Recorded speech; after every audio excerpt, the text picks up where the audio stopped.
Your kids could get free or low-cost health coverage from Medicaid or CHIP. Even if you've applied before, they may be eligible now. Kids up to age 19 are covered for checkups, vaccines, dentist visits, hospital care, and more. And if they already have Medicaid or CHIP, remember to renew every year. Visit insurekidsnow.gov or call 877-KIDS-NOW. Paid for by the U.S. Department of Health and Human Services. All right, so we've got another deep dive ready to go. And this one looks like it's all about the stock market. Yeah, it looks like we've got a learner who's really interested in understanding what's going on in the markets these days. Yeah, lots of terms here. And it's interesting just how much variety we're seeing this time. We got everything from those big indexes like the Dow Jones, the S&P 500, the NASDAQ. Right. And then you've got terms like stock market, just the real basic overall concept markets. And then even some really specific things like stock market crash and trade war. Yeah, trade war. So it looks like they're thinking about all the different pieces, what makes up the market, what can happen in the market. Yeah, and even where people go to learn about this stuff, like Yahoo Finance and Market Watch. Right, and even a specific stock ticker like PLTR stock. So thinking about individual companies too. Absolutely.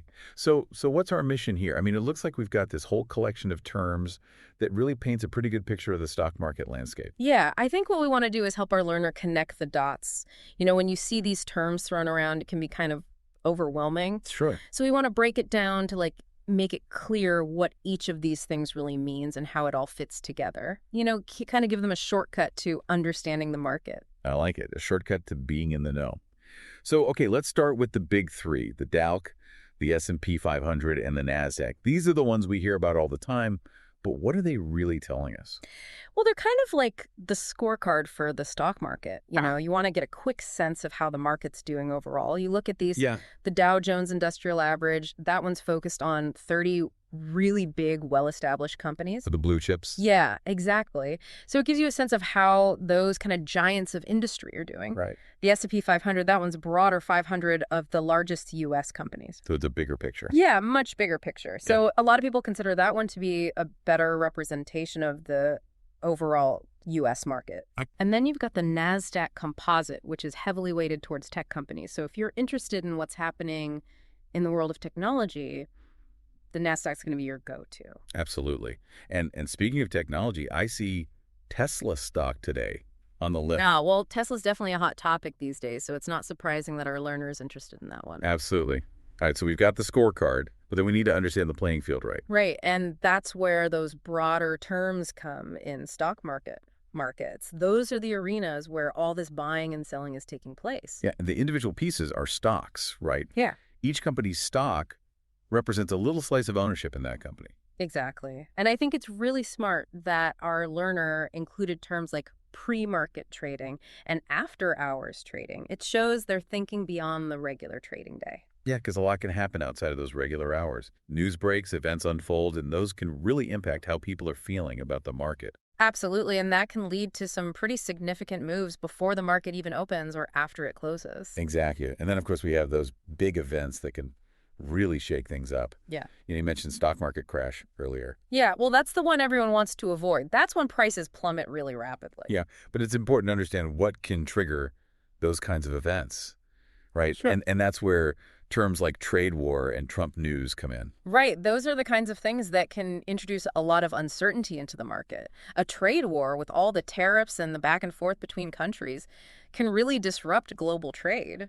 Yeah. And companies that rely on international business, well, they can get hit pretty hard. Makes sense. And news related to politics and especially economic policy that can also really move the market. Absolutely. One term that kind of jumps out to me here is the VIX. Now, I know that's the volatility index, but what does that really mean for our learner? Well, a lot of people call it the fear gauge. And it's essentially a measure of how much uncertainty or anxiety there is in the market. So when the VIX is high, it means investors are expecting big swings in prices. Exactly. They're nervous. Interesting. And that nervousness can actually create more volatility. It's a self-fulfilling prophecy almost. Right. Exactly. And so where do people go to keep track of all this? Well, Yahoo Finance and Market Watch are right there on the list. Yeah, those are the go-to sources for a lot of people. They provide real-time information, news analysis, even commentary. So you can really keep your finger on the pulse of the market. Absolutely. And then one more term I want to touch on is FTSE 100. Now, that's the main stock index in the UK. Right. So we're not just thinking about the U.S. market here. Exactly. Mm-hmm. The FTSE 100 is a reminder that global markets are all interconnected. What happens in one part of the world can definitely have ripple effects elsewhere. Absolutely. So we've covered a lot of ground here. It's clear that our learner is taking a really comprehensive view of the stock market. Yeah, they're thinking about those key indicators, the Dow, the S&P, the NASDAQ. They're thinking about the forces that can move the market, things like trade wars and news events. And they're even thinking about the timing of trades with pre-market and after-hours trading. Absolutely. So we've given them a lot to chew on. We have, and it all points to this desire to understand the big picture, how the market works, what makes it tick.